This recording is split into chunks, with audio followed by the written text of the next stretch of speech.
Hey guys, welcome back to the channel. It's been a while since I made a video. It's just been busy, but I'm excited about this new project that I'm going to be working on.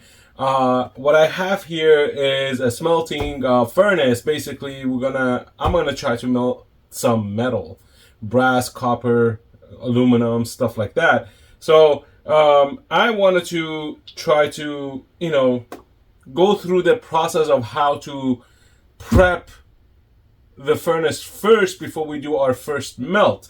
Now, when you guys buy this, when you guys want to try it out, there's a few steps that you have to go through before you actually do the first burn. Now, before we get there, let's go through what's in the box, and we'll do the first prep work, and I'll guide you through that, and we'll go from there. It's going to be fun. It's just something I've been wanting to do for a long time. Finally, I found the opportunity to do so. My friend has a bunch of brass and stuff he wants to melt, so I was like, you know what the heck, let's do it. But let's stop talking. Let's get into this, right? Let's do this. So the first thing I'm going to open up is the furnace itself. This is a 6 kilogram furnace by Nelyrho, N-E-L-Y-R-H. I don't know how to pronounce it, but that's what it is. This is the cap. Comes with gloves. These are for the clips, the tongues, to handle hot stuff. This is the gas tube. Comes with another handle.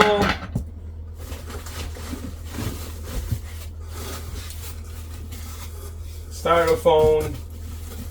This is a stone that goes underneath the furnace, and you put your crucible on top of this so it doesn't stick to the fibers and the insulation. And here it is. This is a 6 kilogram crucible. This is a 6 kilogram, and it leaves a mark, so handle with care. Put this here.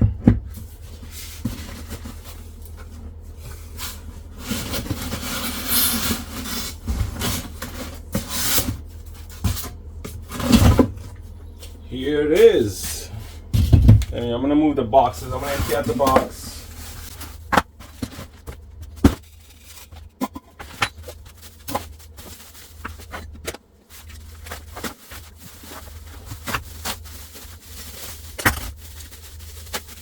And these are the crucible tongues. Alright. Alright. So, quick assembly guidance. This goes here, like so. You're gonna loosen up the screw right here. This goes in like so. You tighten it. You also have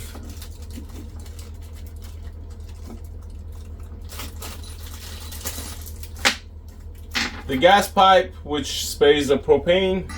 That goes in here. This is just hard assembly. This is not the actual full assembly yet. I'm just gonna show you guys how it's done. And you get some tape for the joints and an Allen wrench. And this is the propane gas pipe. You got the lid. Sits like so. You got that. And also comes with this pouring mold. So when we melt, the metal is gonna go in here. Alright? So we got all the parts now.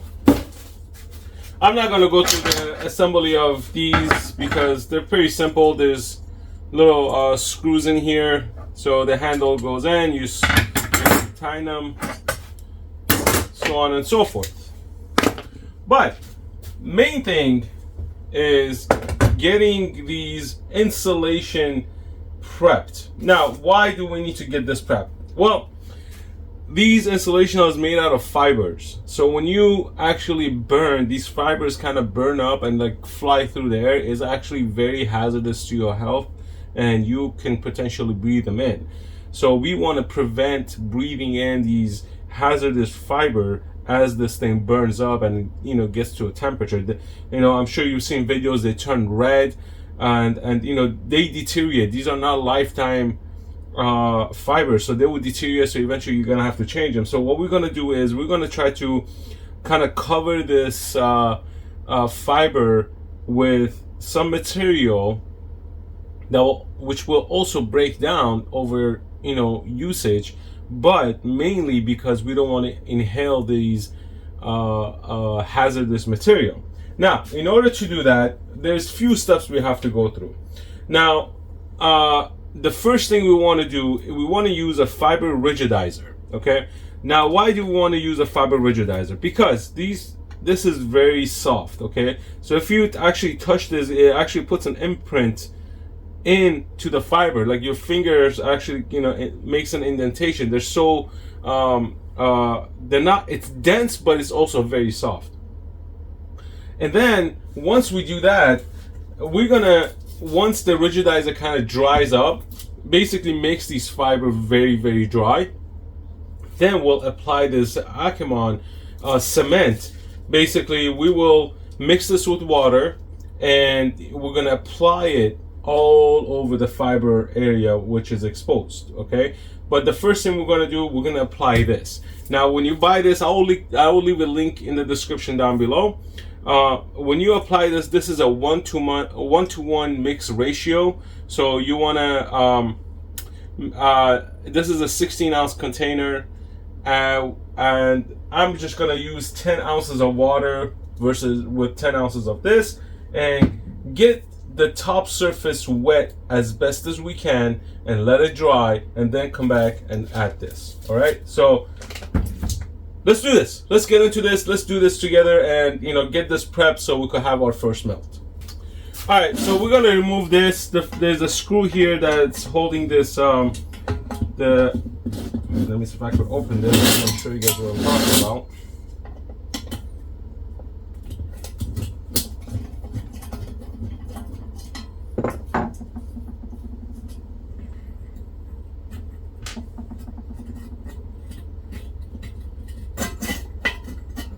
Alright, so it's this little ceramic piece that goes in here.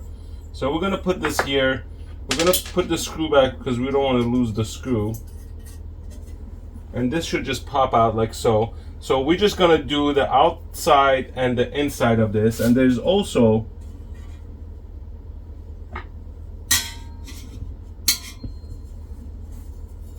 a piece that goes inside. So we're going to take this away.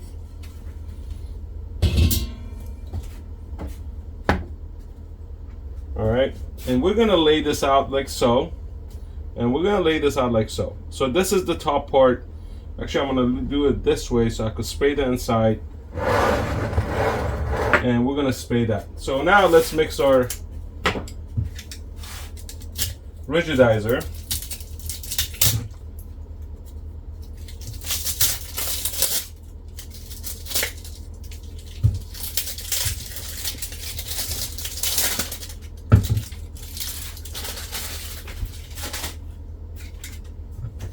I don't know if you're supposed to shake it or not.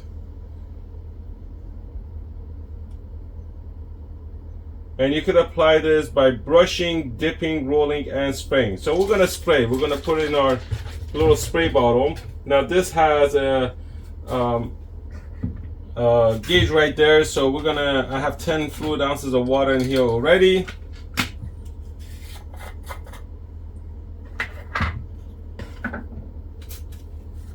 So I shaked it.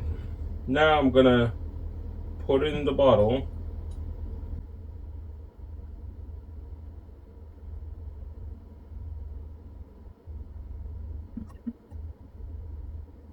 Right. Next, I'm gonna put my mask on because I don't know how toxic the chemical is itself, and I'm gonna wear some gloves.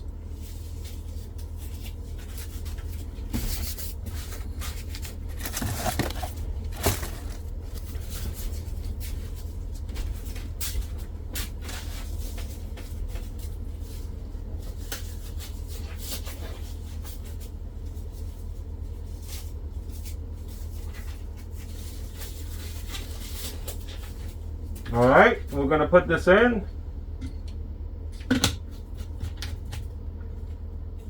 We're gonna give it a good shake.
Say how to let it dry. I'm assuming I'm just gonna let it dry for 24 hours before I come back and apply the cement. So let this dry out. We'll be right back after these messages. Yeah, so I'm gonna let this dry out, then come back tomorrow and put the ceramic, put the Ackerman cement in. So let's do this.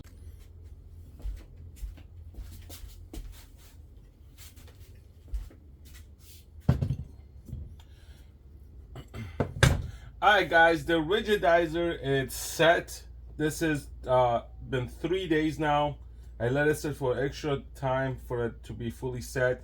So it's what it did was the whole fiber is now rigid. So now we'll be able to apply the Ackerman cement.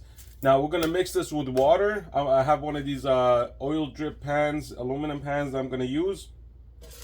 And the consistency, you want it to be like a mud, so not too loose, not too hard, so you'll be able to apply it all over the place.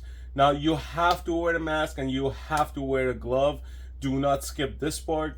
Wear a mask, wear a glove when you're mixing this and applying it, because it is potent stuff, so protection is a must. So let me get geared up and come back and start doing this and apply this and mix it and all that stuff. So let's do it. All right, let's open this. And I'm not gonna put the whole thing in there because I don't need to mix too much of it for now. I'll mix a little bit, and if I need to make more, I'll just add some more. Because I want to probably put the 2-ply of this stuff. All right, that's really hard to open. So it does have some rocks in it too.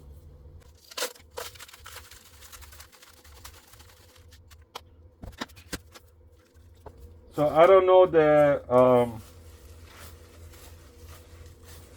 measurements because it doesn't state in there how much mix to put in, or how much water for how much cement.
All right, what a messy process, guys, right? What a messy process. So we're gonna let this cure up. We're gonna clean this mess up and come back and basically put it through the first fire. All right, folks, today is the day. We're gonna cure this cement and let it basically run it. I'm gonna run it through this heat treat. It's been drying for about 48 hours now, 2 or 3 days. It's been drying out. And once this is done, we're also going to treat the crucible with some borax. So this is the first treatment you want to do when you do the borax treatment. Basically, this will prevent the metal to stick to the crucible. But let's get this one first. Let's turn this furnace on, let it heat up, let it run for about 10-15 minutes. Then we'll come back and see what it looks like.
All right, guys. So it really stinks. So I opened my shed door. It's freezing outside. It's like 30 degrees outside. So I have the door open. I'm gonna put the crucible in there, let it warm up, and then I'm gonna take the crucible out. I'm gonna add borax to it and go from there. I don't want to risk it. It's hot, so I'm gonna use the clamps. Place this in like so. Add fire.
And I highly recommend doing this in the outdoors, not indoors. I'm doing it indoors because it's windy outside and it's freezing outside. So I have my door open to my shed. This thing is running. It smells terrible.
All right, some of the cement broke off and it fell in there.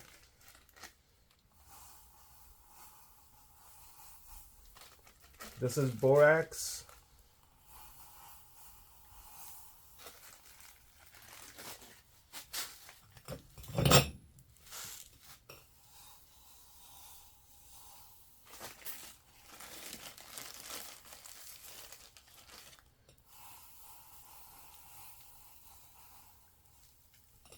This is extremely, extremely hot. I'm putting a good amount.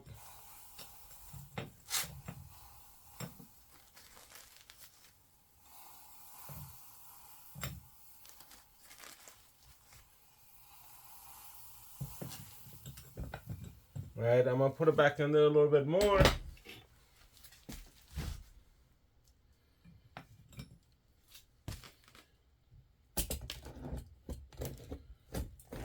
A lot of the cement broke off, so I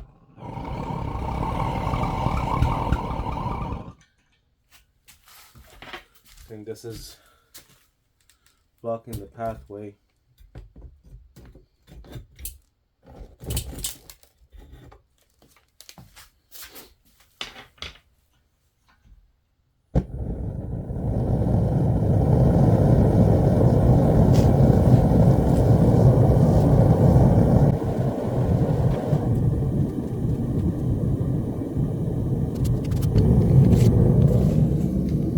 All right.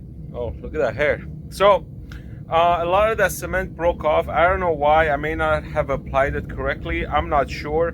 Maybe I'm not supposed to add the rigidizer to it, but I will find out why, and I let you guys know when I'm about to do my first melt, which is going to be some brass. But overall, the furnace works great.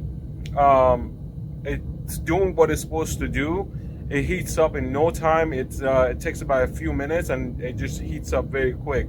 Now, preheat treatment, it is a must. Rigidizer is a must, so you don't get that the fibrous material that blows off from the installation. Again, do this outdoors. Do not do it indoors.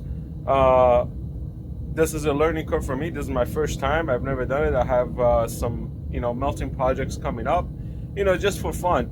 Other than that, the furnace works fine. I will do a little bit more research as far as the cement part of it goes to seal it off. A lot of big chunks broke off from the application, so I need to figure out why. If you know why it did that, please leave your comments down below and let me know. Maybe I could fix it before I do the first melt. Yeah, if you haven't subscribed to the channel, go ahead and subscribe to the channel, guys. Hit the like button and please leave the comments down below. I really am interested to know how to fix that problem from the cement portion of it. Other than that, let's keep doing this. Let's keep trying new things and see how things work out. Peace out.